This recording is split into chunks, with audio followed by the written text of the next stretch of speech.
إن الحمد لله نحمده ونستعينه ونستغفره ونستهديه ونعوذ بالله من شرور أنفسنا ومن سيئات أعمالنا.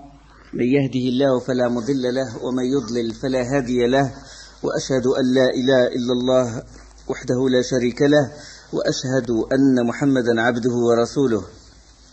أما بعد، فإن خير الكلام كلام الله، وخير الهدي هدي محمد صلى الله عليه وسلم، وشر الأمور محدثاتها، وكل محدثة بدعة، وكل بدعة ضلالة، وكل ضلالة في النار. Maintenant, c'est le deuxième cours dans l'explication des trois sources du monothéisme ou les trois principes fondamentaux. Le livre qui s'appelle Les trois sources du monothéisme ou trois principes fondamentaux. Et on s'est arrêté à la paragraphe où le cheikh, qu'Allah lui soit miséricordieux, il parle de la connaissance. Il dit la connaissance qui consiste à connaître Allah, à connaître son prophète sallallahu alayhi wa sallam, Muhammad sallallahu alayhi wa sallam, et la religion de l'islam. Et on a dit que tous les prophètes sont des musulmans. Et que l'islam global à tous les prophètes, il est fondé sur deux piliers. Le premier pilier, c'est Tawhid, l'unicité, qui est d'abord la connaissance d'Allah, la connaissance de ses noms, de ses attributs, et qu'il est unique dans ses actes, et aussi son adoration, qu'il doit être, que ces créatures doivent lui adresser à lui unique leurs actes du cœur et du corps. L'amour, la crainte et la vénération, tout ça doit être adressé à Allah, l'unique. Et la salat, le jihad, la propagation du message du prophète sallallahu alayhi wa sallam, d'ordonner le convenable et d'empêcher le blâmable, tout ça doit être pour Allah subhanahu wa ta'ala. Et donc ça c'est le premier pilier, l'unicité, tawhid Allah subhanahu wa ta'ala, que nul n'est en droit d'être adoré qu'Allah. Le deuxième pilier, c'est l'obéissance du prophète. Ça c'est l'islam global, d'accord? Et on a dit on s'est arrêté à Moussa alayhi salam, au verset qui parle de Moussa, que Moussa, dans Surat Yunus, Allah il dit que Moussa est musulman. وَقَالَ مُوسَى يَا قَوْمِ إِن كُنْتُمْ آمَنْتُمْ بِاللَّهِ فَعَلَيْهِ تَوَكَّلُوا إِن كُنْتُمْ مُسْلِمِينَ. Et Moussa dit, ô mon peuple, si vous croyez en Allah, placez votre confiance en lui si vous êtes musulman. Surat 10, verset 84. Isa alayhi salam, il est musulman. Dans Surat al-Ma'ida, وَإِذْ أَوْحَيْتُ إِلَى الْحَوَارِيِّينَ أَنْ آمِنُوا بِي وَبِرَسُولِي قَالُوا آمَنَّا وَاشْهَدْ بِأَنَّنَا مُسْلِمُونَ. Et quand j'ai révélé aux apôtres ceci, les apôtres, les compagnons de Isa alayhi salam, ceci, croyez en moi et en mon messager Jésus, ils diront, nous croyons et attestent que nous sommes musulmans. Surat 5, verset 111. Donc tous les prophètes sont des musulmans. Il y a des différences dans les législations. وَلِكُلٍّ جَعَلْنَا مِنْكُمْ وِجْهَةً وَلِكُلٍّ جَعَلْنَا مِنْكُمْ شِرْعَةً وَمِنْهَاجًا. Et à chaque communauté, à chacun de vous, on a assigné une voie. Donc certes, les législations diffèrent, mais la base c'est la même, à savoir l'unicité et l'obéissance du prophète. Donc la deuxième chose, après la connaissance d'Allah, la connaissance du prophète sallallahu alayhi wa sallam et la connaissance de la religion de l'islam, il faut quoi? Il faut la mise en pratique, al-amal. Donc la pratique. Donc c'est une pratique, l'acte, il doit être basé sur la connaissance. Donc il faut l'acte après la connaissance, mettre en application ce que tu connais. Tu sais qu'Allah est en droit d'être adoré, que je dois l'aimer, que je dois le vénérer, que je dois lui adresser tous mes actes du cœur, que je dois lui adresser tous mes actes du corps, la prière et tout. Donc je dois faire ça, je dois faire ces adorations-là, je dois l'aimer, je dois me prosterner devant lui, je sais qu'Allah m'a interdit ceci, je me l'interdis. Je sais qu'Allah m'a recommandé ceci, je lui obéis et je fais ce qu'il m'a recommandé. L'imam Abu Hamid al-Ghazali, rahimahullah, dans une risala, dans une lettre adressée à son fils, il dit, sache qu'un acte non précédé par la connaissance, c'est de l'aliénation, c'est de la folie. اعلم أن العمل بلا علم جنون. un acte non précédé par la connaissance, c'est le jounoun, c'est de la folie. واعلم أن العلم بلا عمل لا يكون. Et que la connaissance sans acte est vaine, il n'a aucune valeur. Une connaissance sans acte, sans mise en application est vaine. Dans un hadith, le prophète sallallahu alayhi wa sallam a dit, la semblance de celui qui ordonne le convenable aux gens, mais sans le faire, mais ne le fait pas, sans mettre en application ce qu'il connaît, ce qu'il a ordonné aux gens, est celle d'une mèche qui éclaire aux gens, mais elle se brûle, elle se consume. C'est comme une bougie, elle éclaire aux gens, mais elle se consume. كمثل المصباح يضيء للناس ويحرق نفسه. Hadith sahih. Et donc Allah subhanahu wa ta'ala l'a dit aussi dans le Coran, il nous a montré que la chose qui lui répugne le plus, c'est que la personne, il connaît, mais il ne met pas en pratique ce qu'il connaît. Ya ayyuhalladhina amanu lima taquluna ma la taf'alun kabura maqtan 'inda Allah an taqulu ma la taf'alun. Ô vous qui avez cru, pourquoi dites-vous ce que vous ne faites pas? C'est une grande abomination auprès d'Allah que de dire ce que vous ne faites pas. Dans Sourate 61, les versets 2 et 3. Et le fait aussi de connaître, de ne pas mettre en pratique, c'est par manque de raison. أتأمرون الناس بالبر وتنسون أنفسكم وأنتم تتلون الكتاب أفلا تعقلون. Allah il reproche aux Bani Israël, commandez-vous aux gens de faire le bien et vous oubliez vous-même de le faire alors que vous récitez le livre, êtes-vous dépourvu de raison? Donc c'est par manque de raison que de connaître, mais de ne pas mettre en application ce que tu connais.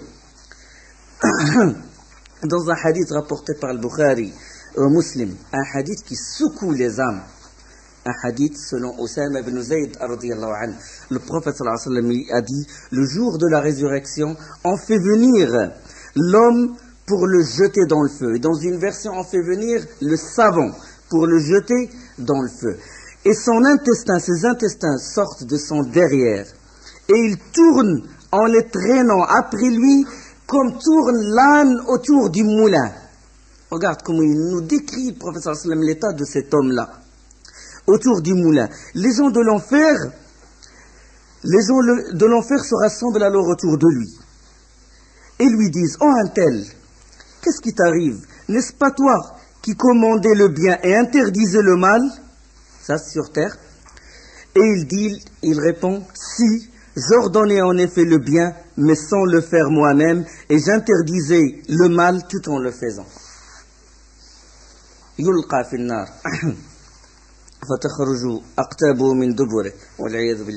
Donc ça c'est pour la personne qui connaît, qui a le savoir mais qui ne propage pas. Donc ceux qui ont réuni la connaissance et l'acte, qui ont réuni la connaissance, al-ilm ou al-amal, ils ont réuni ces deux choses-là, sont les gens de Sirat al-Mustaqim, sont les gens de la voie droite.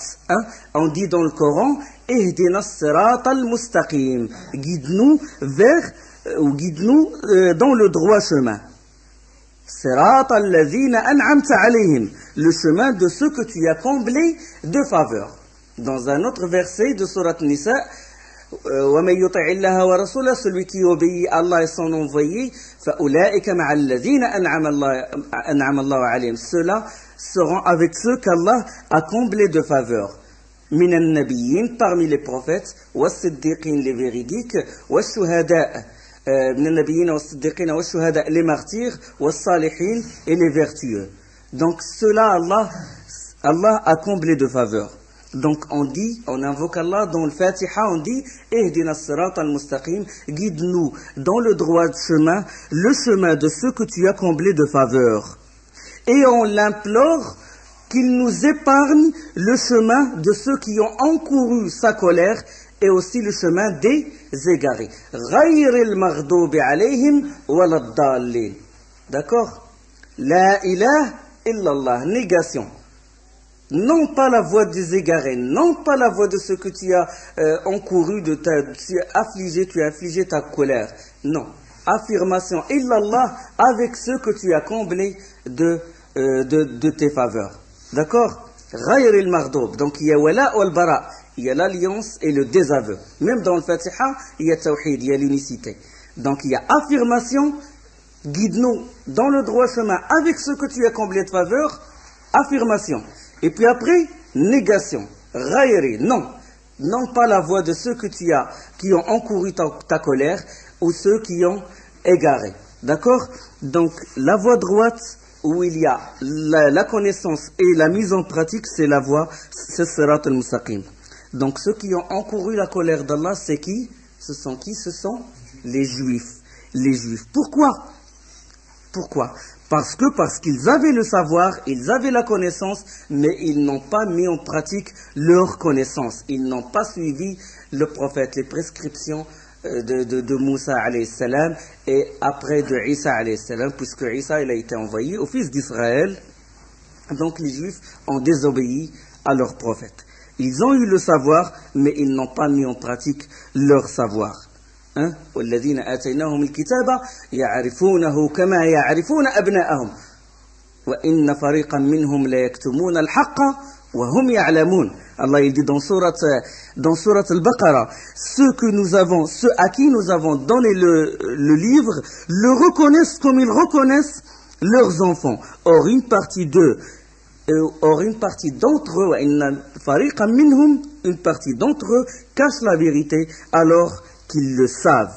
Donc ils savent la vérité, ils ont la connaissance, mais ils n'ont pas mis en pratique ce qu'ils savaient. أفتطمعون أن يؤمنوا لكم وقد كان فريق منهم يسمعون كلام الله ثم يحرفونه من بعد ما عقلوه وهم يعلمون. Eh bien, espérez-vous, vous musulmans, entre parenthèses, que des pareils gens, les juifs, entre parenthèses, vous partageront la foi alors qu'un groupe d'entre eux, après avoir entendu et compris la parole d'Allah, la falsifièrent sciemment. Dans Surat Al-Baqarah, le verset 75. Donc ils ont eu la connaissance, mais pas la mise en pratique. Ces gens-là, qui ont eu la connaissance, les livres, mais ils n'ont pas mis en pratique cette connaissance, Allah les a ressemblés aux ânes, himar. مثل الذين حملوا التوراة ثم لم يحملوها كمثل الحمار يحمل أسفارا. Un âne qui porte sur son dos les livres. Figurez-vous, imaginez un âne qui porte sur son dos les 37 volumes de Ibn Taymiyyah. Il en bénéficie? Non, il n'en bénéficie pas. Il en profite de ces livres-là. Le Bukhari, l'explication de Bukhari sur son dos. Fath al-Bari. Allah les a ressemblés aux ânes. Allah il dit dans la sourate 62, le verset 5, ceux qui ont été chargés de la Torah, mais qui ne l'ont pas appliquée, sont pareils à l'âne, qui porte des livres. Quel mauvais exemple que celui de ceux qui traitent de mensonges les versets d'Allah. Donc, ils ont eu le livre, mais ils n'ont pas mis en pratique, ils ressemblent à l'âne. Et il les a ressemblés aussi aux chiens. وَاتْلُ عَلَيْهِمْ نَبَأَ الَّذِي آتَيْنَاهُ آيَاتِنَا فانسلخ منها فأتبعه الشيطان فكان من الغاوين ولو شئنا لرفعناه بها ولكنه أخلد إلى الأرض واتبع هواه فمثله كمثل الكلب إن تحمل عليه يلهث أو تتركه يلهث. Allah il dit dans sourate Al-A'raf, verset 175-176, et raconte-leur l'histoire de celui à qui nous avons donné nos signes, nos versets, nous lui avons donné nos signes et qui s'en écarta. Le diable donc l'entraîna dans sa suite et devint ainsi du nombre des égarés. Et si nous avions voulu, nous l'aurions élevé par ces mêmes enseignements, mais il s'inclina sur la terre. Il s'inclina, ça veut dire, il était tenté par les choses de la vie. Regardez, s'incliner, c'est rabaisser. Nous l'aurions élevé. Élevé par les enseignements. Mais lui, il veut ici-bas. Il veut la vie avec ses passions, avec l'or, avec l'argent, avec les voitures, etc., etc.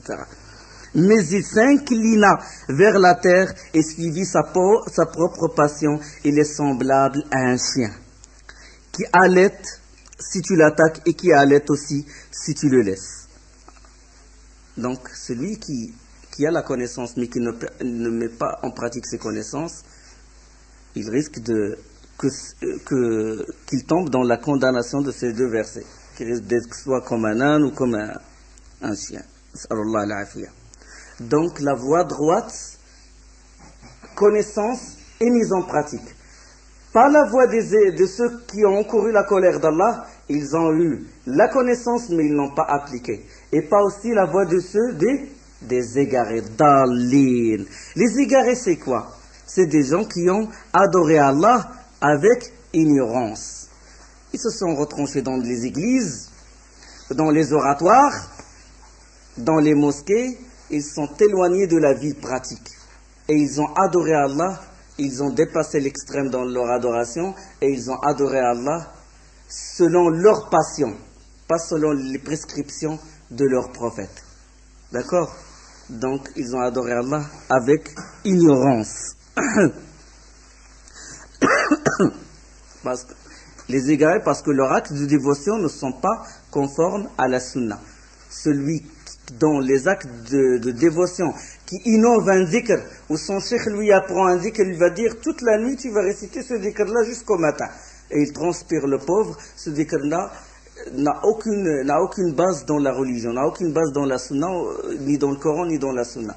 Innové par son cheikh ou son imam, il lui dit voilà, fais ce dhikr-là. Toute la nuit il transpire. Il a adoré Allah avec ignorance. Et son travail, il se retourne contre lui. Quelqu'un qui dort, il a fait adkar nom du sommeil, il s'est endormi, puis il s'est réveillé le fajr pour prier, il est mieux que lui, 1000 fois mieux. Donc la voie des égarés, c'est la voie des chrétiens. La voie des chrétiens. Ils se sont retranchés, comme j'ai dit, dans leurs églises, ils ont suivi la Torah après s'être falsifiés, et ils ont adoré Allah avec ignorance. Ya ahl al-kitabi la taghlu fi dinikum. Et ils ont dépassé l'extrême dans leur religion. Ils ont vanté Jésus. Au début, c'était un prophète, et c'est le prophète, l'un des plus proches d'Allah subhanahu wa ta'ala. Mais après, c'est devenu le fils de Dieu, c'est devenu le troisième des trois, c'est devenu Dieu lui-même. Donc ils ont dépassé l'extrême dans la religion. Allah subhanahu wa ta'ala dit dans Surat Al-Ma'idah, le verset 77, Ya ahl al-kitabi la taghlu fi dinikum la taghlu fi dinikum ghayra al-haq. Aux gens du livre, n'exagérez pas en votre religion s'opposant à la vérité. Wa la tattabi'u ahwa'a qawmin qad dallu. Ne suivez pas les passions des gens qui se sont égarés avant cela, qui ont égaré beaucoup de monde et qui se sont égarés du chemin droit.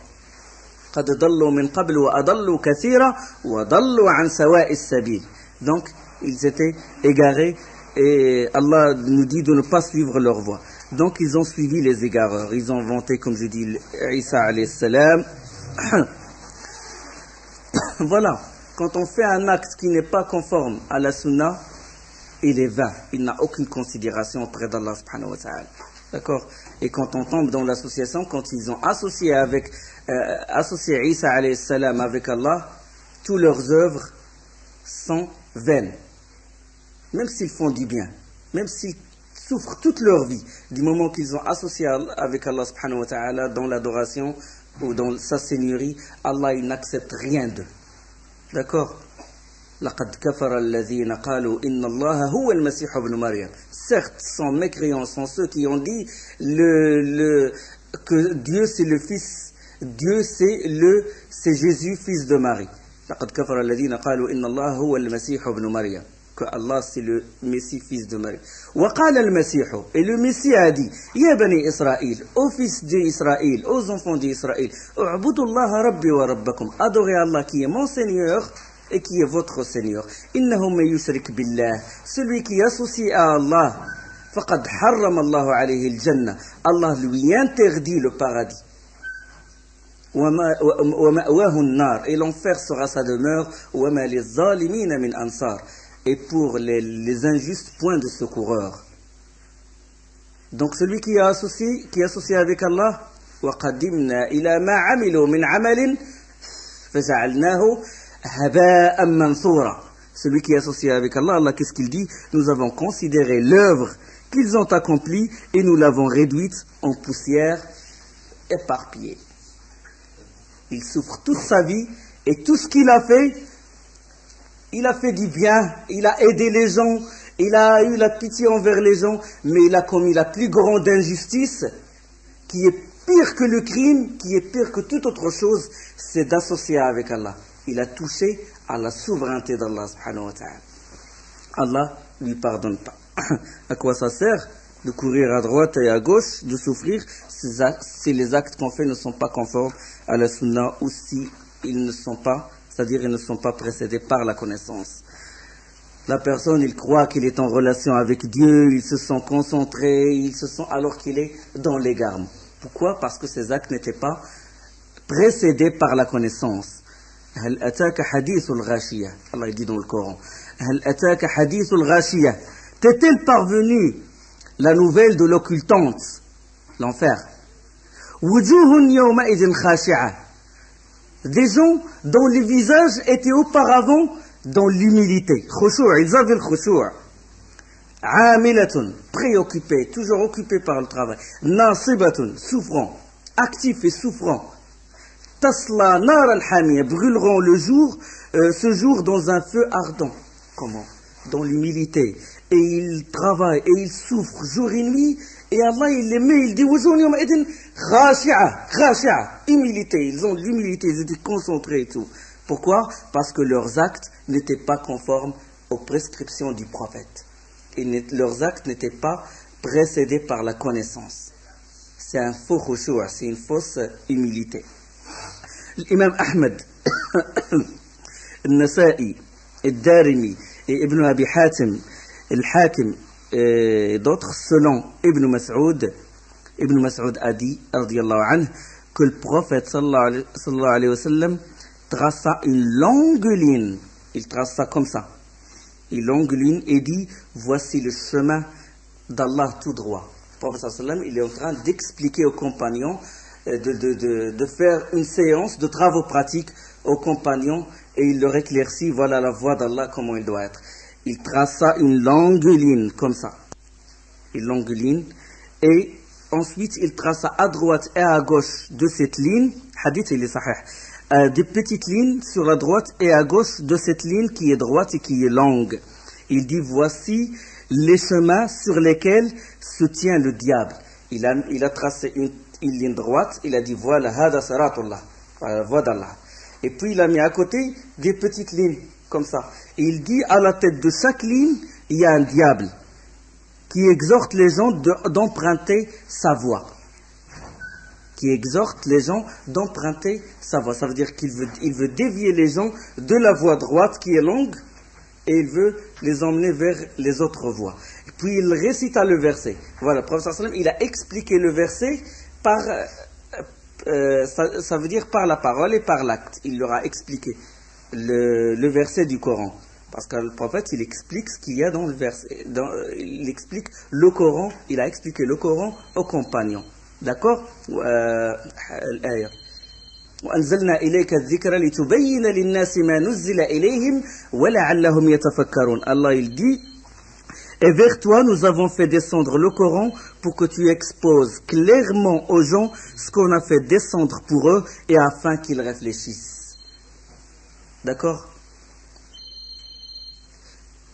Et vers toi nous avons fait descendre, je vois que vous êtes inattentifs, et vers toi nous avons fait descendre le Coran pour que tu exposes clairement aux gens ce qu'on a fait descendre pour eux et afin qu'ils réfléchissent. Donc le prophète sallallahu alayhi wa sallam, il expose clairement ce qu'il y a dans le Coran. Et il a exposé ce verset-là quand il a tracé cette ligne droite et il récita le verset وَأَنَّ هَذَا صِرَاطِي مُسْتَقِيمًا فَاتَّبِعُوهُ وَلَا تَتَّبِعُوا السُّبُلَ فَتَفَرَّقَ بِكُمْ عَنْ سَبِيلِهِ ذَلِكُمْ وَصَّاكُمْ بِهِ لَعَلَّكُمْ تَتَّقُونَ. Et voilà mon chemin dans toute sa rectitude, suivez-le donc et ne suivez pas les sentiers qui vous écartent de sa voie. Voilà ce qu'il vous enjoint, ainsi atteindrez-vous la piété. Le verset 153 du surat Al-An'am, surat numéro 6. D'accord? Donc, celui qui dévie de la voie droite, il risque soit de tomber dans la voie de ceux qui ont encouru la colère d'Allah, soit la voie des égarés. Imma al-maghdoub alayhim wa imma ad-dallin.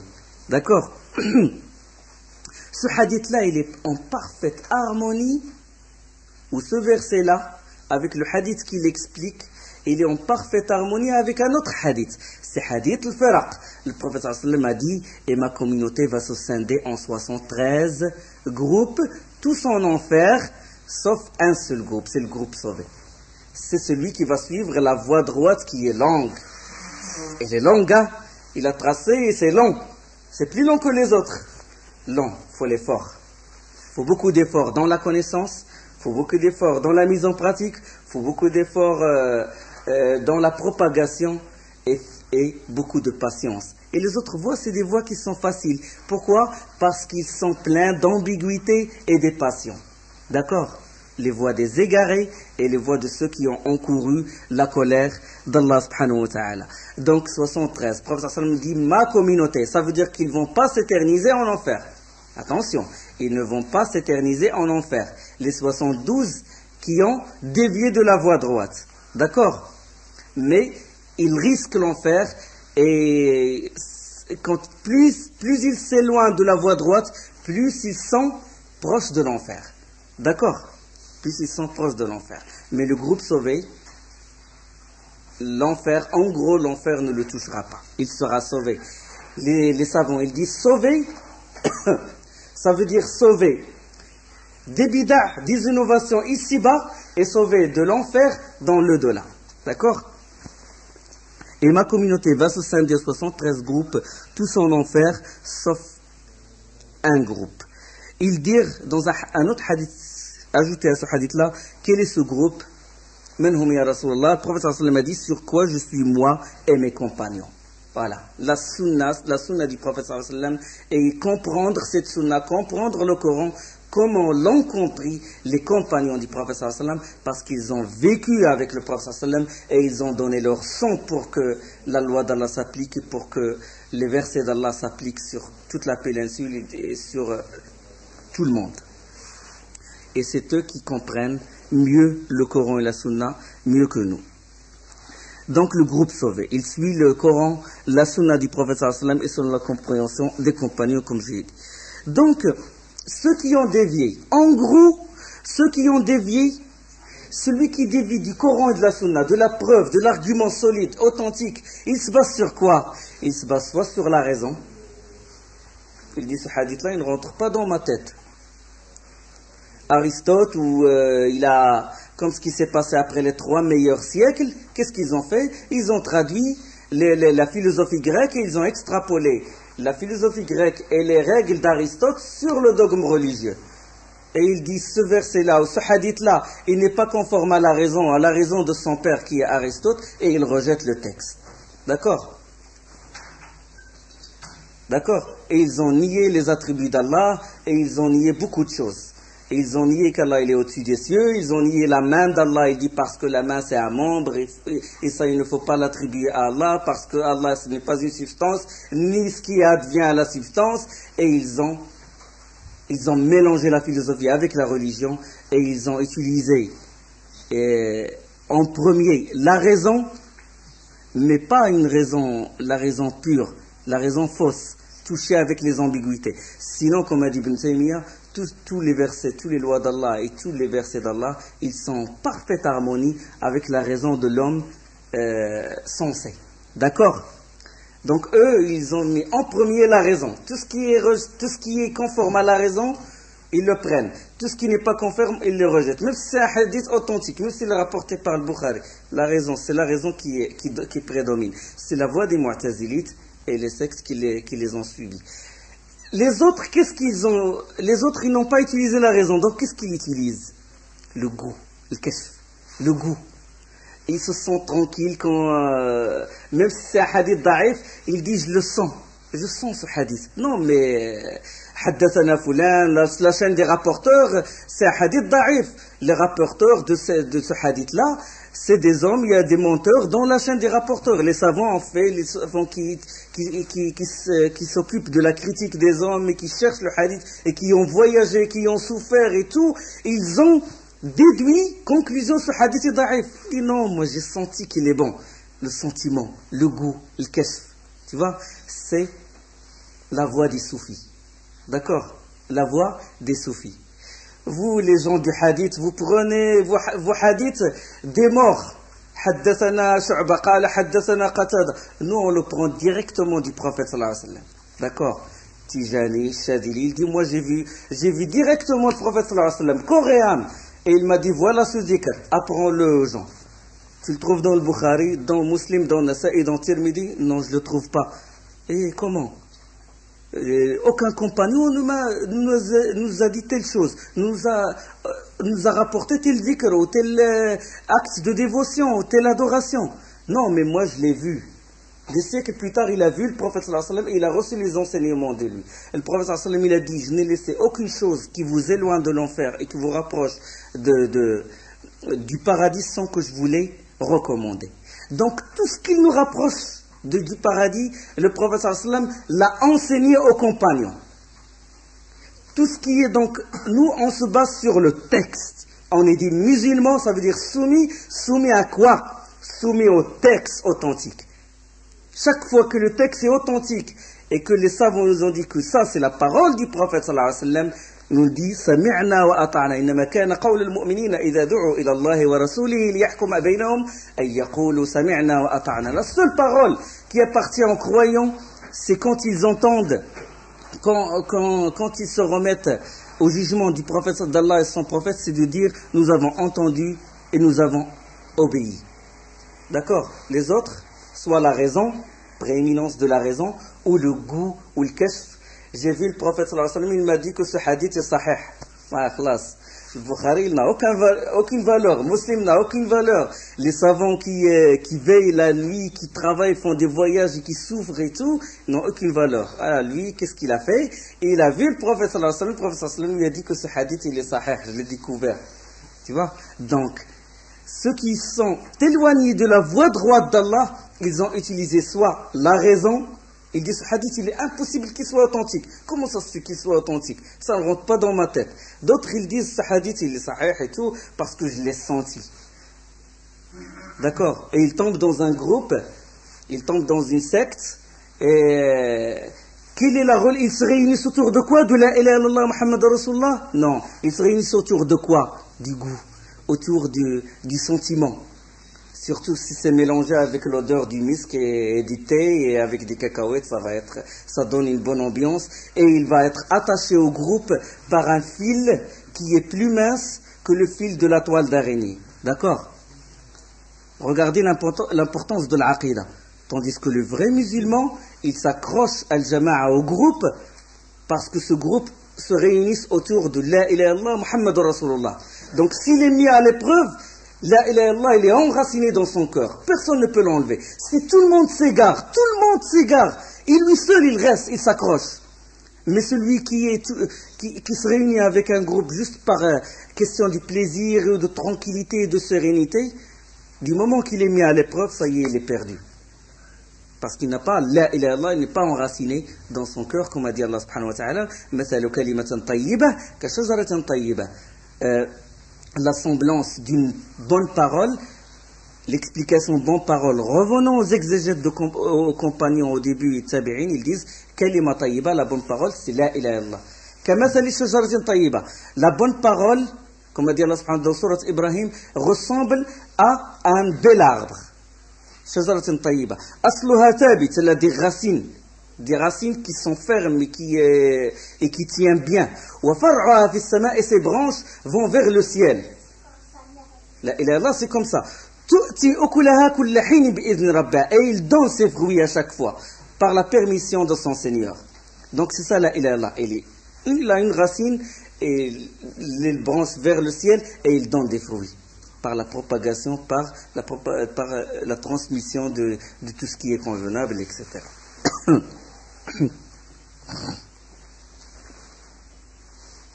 Donc c'est ça la voie droite. Donc ne pas tomber dans la voie où on utilise notre goût, le goût ou la tranquillité, ni la raison en premier avant le texte. Non, le texte en premier. Comment on dit les chrétiens? Qu'est-ce qu'ils disent? En général, il dit Dieu m'a inspiré. Les soufis, c'est pareil. Il te dit Dieu m'a inspiré, le prophète sallallahu alayhi wa sallam m'a inspiré. Donc, on a parlé maintenant de la connaissance. On a parlé de l'acte. Qu'est-ce qui reste, hein? Qu'est-ce qu'a dit Cheikh, l'auteur? L'ilm, ma'rifatullah, ma'rifatullah, l'amal, et après, ad-da'watu ilayh. La propagation, la divulgation, la propagation de ces connaissances. Ça, c'est troisièmement. Donc, ad-da'wa. Après avoir appris les enseignements du prophète sallallahu alayhi wa sallam et après les avoir mis en pratique, mis en application, il est de temps de voir de transmettre. De transmettre. L'ordre, il existe dans le Coran. Le premier ordre qui existe dans le Coran, c'est quoi? Le premier verbe en impératif, c'est quoi? C'est iqra. Lis au nom de ton Seigneur. Mais il faut continuer les versets parce que c'est pas ce verbe-là, c'est les 5 versets, 5 premiers versets, comme on a vu dans la sira du prophète sallallahu alayhi wa sallam, qui ont été révélés. Iqra bismi rabbika alladhi khalaq. Lis au nom de ton Seigneur qui a créé. Khalaq al-insana min alaq, qui a créé l'homme d'une adhérence. Iqra, le deuxième. Iqra wa rabbuka al-akram, lis, ton Seigneur est le plus noble et le très noble qui a enseigné. Iqra wa rabbuka al-akram alladhi 'allama bil qalam, qui a enseigné par la plume, 'allama al-insana ma lam ya'lam, a enseigné à l'homme ce qu'il ne savait pas. Donc lecture, enseignement. J'ai connu, j'ai lu, j'ai connu, j'ai été enseigné, d'accord. Et après ce verset-là, la deuxième révélation, c'est quoi? Ya ayyuhal muddaththir, qum fa'anzir. Ô toi, le revêtu d'un manteau, lève-toi et avertis. Après la connaissance, la mise en pratique, da'wa, lève-toi et avertis. Dans Surat al-Muddaththir. Et avertir qui en premier? Qui avertir? Le prophète sallam, il a reçu la révélation, il a dit voilà, je prends mes bagages et je vais où? Chez Kisra, Khosrow Ouest. Tiens, non, il y a la mer Rouge à côté, je vais chez le Négus, propager. Donc il a reçu la révélation, il est allé chez qui? La première, Khadija. Il est retourné chez elle, il lui a dit voilà ce que j'ai reçu. Donc, wa anzir ashiratak al-aqrabin. Wa anzir, et avertis les gens qui te sont les plus proches, comme a dit Allah subhanahu wa ta'ala dans Surat 26, verset 214. Donc, on ne laisse pas nos proches, on ne les abandonne pas et on avertit d'autres. Donc, si Allah t'a donné la faveur de connaître le prophète sallallahu alayhi wa sallam et la religion de l'islam avec les arguments, tu dois transmettre pour sauver tes frères. D'accord? Et on a dit que la plus grande miséricorde, c'est celle du savant envers son élève. L'imam Muslim, il rapporte dans un hadith de Abi Mas'ud, Uqba ibn Amr al-Ansari al-Badri, un compagnon du prophète sallallahu alayhi wa sallam, que le prophète sallallahu alayhi wa sallam a dit, celui qui montre la voie d'une bonne action à l'égal du salaire de celui qui l'a fait. Vous vous rendez compte? L'importance de la da'wa. Celui qui montre la voie d'une bonne action à l'égal du salaire de celui qui l'a fait. Ud'u ila sabili rabbika bil hikmati wal maw'izati al hasana wajadilhum billati hiya ahsan. Par la sagesse et la bonne exhortation, appelle les gens au sentier de ton Seigneur. Ud'u ila sabili rabbik. Le sentier de ton Seigneur. Le droit chemin, pas les autres voies. Parce que tout le monde, il propage. Tout le monde, il souffre pour propager le message. Mais quel message? Il y en a qui croient qu'ils propagent le message d'Allah ou qu'ils guident les gens vers le chemin d'Allah alors que c'est le chemin de Satan. Il est dévié par rapport à la voie droite. As-sirat al-mustaqim, la voie de la rectitude. Ud'u ila sabili rabbika bil hikma wal maw'ida al hasana. Par la sagesse et la bonne exhortation, appelle les gens au sentier de ton Seigneur et discute avec eux de la meilleure façon.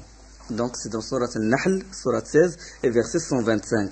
Donc il faut la sagesse, il faut la connaissance. قل هذه سبيلي أدعو إلى الله على بصيرة أنا ومن اتبعني وسبحان الله وما أنا من المشركين. Allah il dit dans Surat Yusuf, le verset 108, dit voici ma voix. Voici ma voix, la voix droite. Voici ma voix. J'appelle les gens vers où? Vers Allah. Pas vers mon cheikh ou vers mon école ou vers ma voix, non, vers Allah. La voix d'Allah, la voix droite d'Allah. Moi et ceux qui me suivent. Ça veut dire ceux qui suivent le prophète sallallahu alayhi wa sallam, sa sunna. Nous basons sur une preuve évidente. Nous basons sur quoi? La connaissance. Ala basira. Il faut souligner ça. Il faut souligner. Ala basira. Nous basons sur une preuve évidente. Parce que sans preuve évidente, tu fais n'importe quoi. Tu utilises soit le goût, tu utilises soit la raison. Gloire à Allah wa subhanallah. wa ma ana min al-mushrikin, et je ne suis point des nombres des associateurs. Donc j'appelle les gens vers Allah, pas à mon groupe, pas à mon parti, pas à mon cheikh, pas à mon école, non. Moi et ceux qui me suivent, ceux qui ont suivi la sunna. Nous basons sur une preuve évidente, connaissance qui précède l'acte et qui précède l'acte et qui précède la da'wa. D'accord?